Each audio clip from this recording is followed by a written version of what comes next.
Hello everyone, welcome to all again in Sarita Balhara classes. So student, ये जो video है इसमें हम डिस्कस करेंगे हमारे जो आज के पीजीटी एग्ज़ाम जो है स्टेट का हुआ है उसमें आए हुए हिंदी और इंग्लिश के क्वेश्चन। ये मीन्स हमारे आंसर की रहेगी और मैं आपको किसी भी क्वेश्चन के एक्सप्लेनेशन नहीं दूंगी। अब मैं जस्ट आपको आंसर बताऊंगी, so you can tell your answer with me कि आज आप क्या करके आए हैं। देखिए 31 से स्टार्ट करते हैं। Just wait student, firstly I am taking pen, just wait for few seconds। Yes 31 देखिए, किस विकल्प में शब्द युगम का सही अर्थ भेद नहीं है? तो थर्ड में नहीं है भाई, थर्ड रहेगा। नेक्स्ट देखिए, विशेषण के संबंध में कौन सा सही सुमेलित नहीं है, मतलब वो सही जोड़ा नहीं है। किसके संबंध में पूछा है? विशेषण के संबंध में। तो पवित्रतम ये विशेषण की उत्तरा अवस्था है, ये सही नहीं है। किस विकल्प में विपरीतार्थक युगम असंगत है, मतलब विपरीतार्थक शब्द दिए हैं लेकिन वो सही नहीं दिया, तो ये ठीक है लेकिन ये सही नहीं है। दनुज और दानव, ठीक है। नेक्स्ट देखिए, निम्न में से किस मुहावरे का अर्थ संगत नहीं है, मतलब आगे मुहावरा है पीछे उसका अर्थ दिया है, तो किसका अर्थ सही नहीं है? ये तीनों सही है भाई यहाँ पे, लेकिन जो फोर्थ है, कमान से तीर निकल जाना, किसी का भेद खुलना, तो ये हमारा क्या है? सही नहीं है, ठीक है। वही हमने बताना था ना, संगत नहीं है, तो 34 का 4 रहेगा। 35 देखते हैं, एक बार ऊपर आते हैं। सर्वनाम के संबंध में कौन सा कथन असत्य है? तो मतलब कौन सा कथन असत्य है? एक ही असत्य है और बाकी सत्य हैं, तो ये है पुरुषवाचक सर्वनाम के 4 भेद माने जाते हैं, ये असत्य है, ठीक है। नेक्स्ट देखते हैं, वाक्यांश के लिए एकल शब्द के संबंध में अनुचित युगम है। अनुचित मतलब जो सही जोड़ा नहीं है। किसके लिए भाई? वाक्यांश के लिए एक शब्द। तो समुद्र में लगने वाली आग दावा नल कहलाती है, ये सही नहीं है। ये बिल्कुल तीनों यहाँ पे सही है। नेक्स्ट देखते हैं, किस विकल्प का शब्द अन उपसर्ग से निर्मित नहीं है? मतलब 3 ऐसे शब्द हैं जो अन उपसर्ग से बने हैं लेकिन एक नहीं बना, तो नहीं बना ये बना हुआ है, अनिष्ट भी बना है, अनाचार भी बना है, अनीति नहीं बना हुआ। नेक्स्ट देखते हैं 38, महात्मा गांधी ने भारत को आज़ाद कराया, तो उस उक्त वाक्य में रेखांकित शब्द कर्मशः है, तो उसमें वो शब्द हमने बताना है, तो ये है व्यक्तिवाचक संज्ञा तथा व्यक्तिवाचक संज्ञा। ये दोनों ही क्या है यहाँ पे? व्यक्तिवाचक संज्ञा है भाई, महात्मा गांधी भी और भारत भी। तो 38 का जो करेक्ट आंसर रहेगा 3 रहेगा। निम्नलिखित में से किस विकल्प का शब्द संधि विच्छेद की दृष्टि से संगत है? मतलब हमें संधि विच्छेद करके दिखाया है तो संगत है, ये तीनों यहाँ पे गलत है और सही जो है वो है लघुर्मी। 40 देखिए, निम्न में से किस विकल्प के शब्द विदेशज प्रत्ययों से निर्मित है? मतलब यहाँ पे जो शब्द हैं उनमें विदेशी प्रत्यय हैं, कहने का मतलब ये है, और सही ऑप्शन हमारा है यहाँ पे ऑप्शन नंबर 3। नेक्स्ट देखते हैं 41, कौन सा युगम संगत नहीं है? मतलब वो जो जोड़ा है वो बिल्कुल भी सही नहीं है। भिक्षुक तत्सम शब्द है भाई, खिचड़ी देशज है हमारा, अमानत विदेशज है, लेकिन जो मस्तक है वो तद्भव है, नहीं ये तत्सम ही है, तो सेकंड हमारा सही नहीं है। नेक्स्ट आते हैं भाई क्वेश्चन नंबर 42 पे, वार्तनिक दृष्टि से किस विकल्प के सभी शब्द शुद्ध हैं? तो सभी शब्द जो शुद्ध हैं वो हैं याग, वलक्य और हस्तक्षेप, ठीक है। नेक्स्ट देखते हैं, किस विकल्प के समस्त पद में बहुरी समास का उदाहरण नहीं है? मतलब समास से ये क्वेश्चन है, मतलब और तो सारे ही एग्जाम्पल बहुरी समास के हैं लेकिन एक ऑप्शन ऐसा है जिसमें बहुरी समास के उदाहरण नहीं है। ये भी हैं भाई, ये भी हैं और ये भी हैं, ये नहीं है बहुवरी समास के उदाहरण, सेकंड ऑप्शन यहाँ पे सही है।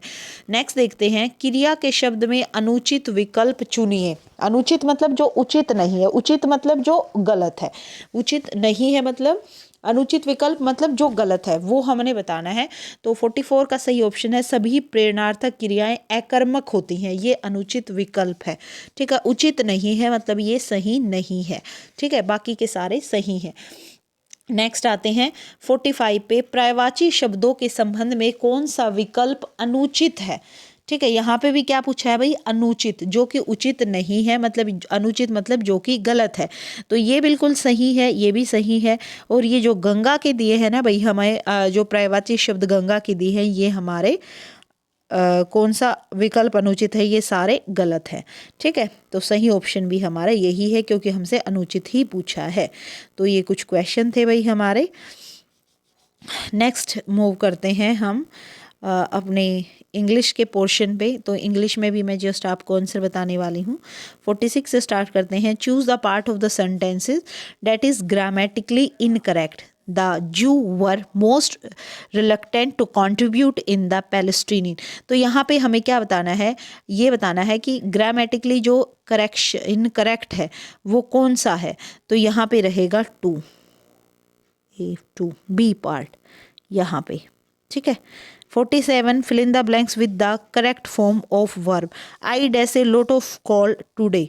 ठीक है, तो यहाँ पे क्या आएगा, I have had a lot of call today. 47 का थर्ड ऑप्शन। 48 पे आते हैं। Arrange the following jumbled option in the correct order and then choose the correct option. तो 48 का जो सही ऑप्शन है वो ये है भाई, The news that she is going abroad is heartening. ठीक है, तो फर्स्ट ऑप्शन बिल्कुल करेक्ट है। 49 देखिए, choose the part of sentences that is grammatically incorrect. फिर से बताना है जो ग्रामेटिकली इनकरेक्ट है तो वो हमारा ना बी रहेगा, he will be able to do. ठीक है, ये हमारा इनकरेक्ट रहेगा। 50 पे आते हैं। 50 क्वेश्चंस देखिए। द वर्ड स्लिदर मीन्स, जो स्लिदर है उसका मीनिंग क्या होता है। तो स्लिदर का मीनिंग होता है भाई स्लाइड करना। ठीक है, 50 का फोर्थ। 51 का देखिए, which of the following sentence is the correct option to express a probable condition. जो यहाँ पे एक प्रोबेबल कंडीशन शो कर रहा है वो ये है, if I had reached in time I could have saved her. Fourth वाला। Fill in the blanks with the correct form of verb.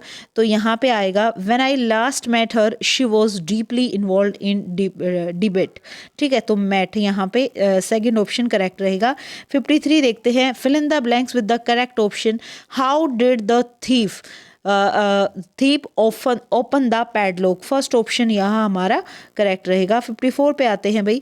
क्या है, fill in the blanks with the correct option. Note it down dash that, note it down dash you should forget it. तो यहाँ पे जो correct option होगा, lest you should forget it. Choose the correct passive of the given sentences. Sentence क्या है, passive बनाना है, active दिया हुआ है, please give me some more time. तो यहाँ पे करेक्ट ऑप्शन रहेगा, सम मोर टाइम में please be give to me. ठीक है, सेकंड ऑप्शन करेक्ट है। नेक्स्ट देखिए, fill in the blanks with the correct option. The Pak army turned hostile ISIS। ठीक है, तो 56 a option, the Pak army turned hostile to. ठीक है, 57 देखते हैं। Choose the correct option that gives the meaning of the given idiom. Idiom क्या हमारा, spill the beans. तो हमें इसका मीनिंग फाइंड आउट करना है, ये रहेगा to leak a secret. Secret को लीक कर देना, स्पिल द बीन। नेक्स्ट देखते हैं। नेक्स्ट आइए 58 पे, चेंज करना है नरेशन को। He said what a charming sight. तो यहाँ पे करेक्ट ऑप्शन रहेगा, he exclaimed with joy that it was a very charming sight. Next देखते हैं, which of the following option express the correct meaning of the sentences given below. No Sooner did I reach the college than the bell rang। 59 का fourth रहेगा हमारा, as soon as I reached the college the bell rang। ठीक है, last question देखिए, fill in the blank with the correct modal auxiliary dash you mind lending me your pen request। तो यहाँ पे जो करेक्ट ऑप्शन रहेगा भाई, would you mind lending me your pen. ये रिक्वेस्ट शो कर रहा है तो वुड यू माइंड। ठीक है, यहाँ पे वुड हमारा करेक्ट ऑप्शन रहेगा। तो ये हमारे भाई आंसर की थी और ये 99% ये आंसर की बिल्कुल करेक्ट है। ये हमारी हिंदी और इंग्लिश की थी। अगर आपको लगता है कि हम ये वीडियो बिल्कुल जो आंसर की है वो बिल्कुल करेक्ट है और बिल्कुल करेक्ट ही है, तो आप इसको अपने फ्रेंड्स के साथ भी शेयर करें ताकि सब अपने क्वेश्चंस को टैली करें और अपने मार्क्स को देखें कि हम ये क्लियर कर पाए हैं या नहीं।